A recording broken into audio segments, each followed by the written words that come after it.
મિત્રો આજે સોમનાથની પવિત્ર ધરતી પર ઇતિહાસ રચાયો છે। વડાપ્રધાન નરેન્દ્ર મોદી સોમનાથ પધાર્યા છે અને આ વખતે તેમણે જે વિધિ કરી છે તે જોઈને આખું વિશ્વ દંગ રહી ગયું છે। 295 ફૂટની ઊંચાઈએ સોનાના ઘડાથી થયેલો આ ચમત્કારિક કુંભ અભિષેક શું છે અને શા માટે આ વિધિ માટે સોનાનો જ ઉપયોગ કરાયો? આ ઘડાની કિંમત કેટલી હશે? ચાલો જાણીએ આજના સ્પેશિયલ વિડીયોમાં।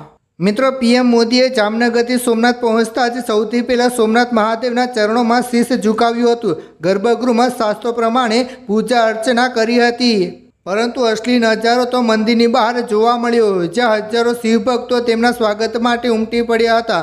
આ માત્ર એક મુલાકાત નથી, પરંતુ સોમનાથ મહાદેવના 75 વર્ષ પૂરા થયા પરનો અમૃત મહોત્સવ છે। શું છે કુંભાભિષેક? મિત્રો, સોમનાથ મંદિરનું શિખર લગભગ 90 મીટર એટલે કે 295 ફૂટ ઊંચું છે। આટલી ઊંચાઈ પહોંચવું સામાન્ય માણસ માટે શક્ય નથી, તેથી આધુનિક ક્રેન દ્વારા પવિત્ર જલથી ભરેલા કુંભને શિખર સુધી પહોંચાડવામાં આવ્યો। પીએમ મોદીની હાજરીમાં કુંભ દ્વારા મંદિરના મુખ્ય કળશ પર અભિષેક કરવામાં આવ્યો। આ વિધિને કુંભ અભિષેક કહેવામાં આવે છે, જે મંદિરની દેવી શક્તિને પુનર્જીવિત કરવા માટે કરવામાં આવે છે। સોનાનો ઘડો કેમ, તેનું રહસ્ય? મિત્રો, હવે સૌથી મોટો પ્રશ્ન, સોનાનો ઘડો જ કેમ? શાસ્ત્રોમાં સોનાને હિરણ્ય કહેવામાં આવ્યું છે। સોનું એ સૂર્યનું પ્રતીક છે અને તે ક્યારેય કાટ ખાતું નથી કે અશુદ્ધ થતું નથી।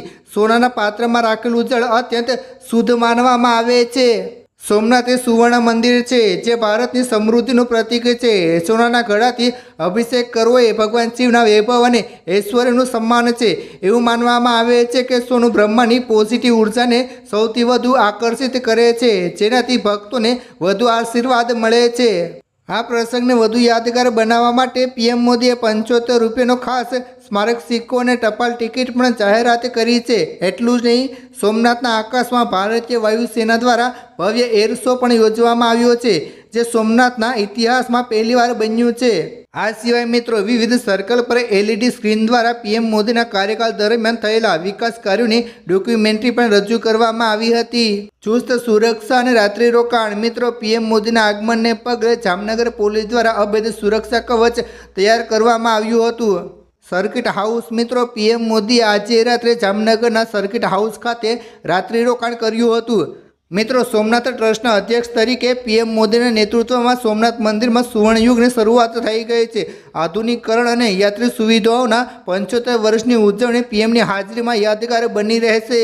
તો મિત્રો, સોમનાથની આ ભવ્યતા જોઈને દરેક ભારતીયનું માથું ગર્વથી ઊંચું થઈ જાય છે। જો તમે પણ શિવભક્ત હોય તો કમેન્ટમાં જય સોમનાથ લખવાનું ચૂકતા નહીં, અને વિડીયો ગમ્યો હોય તો લાઈક કરો અને તમારા મિત્રો સાથે શેર કરો, અને ચેનલને સબસ્ક્રાઈબ કરવાનું ભૂલશો નહીં।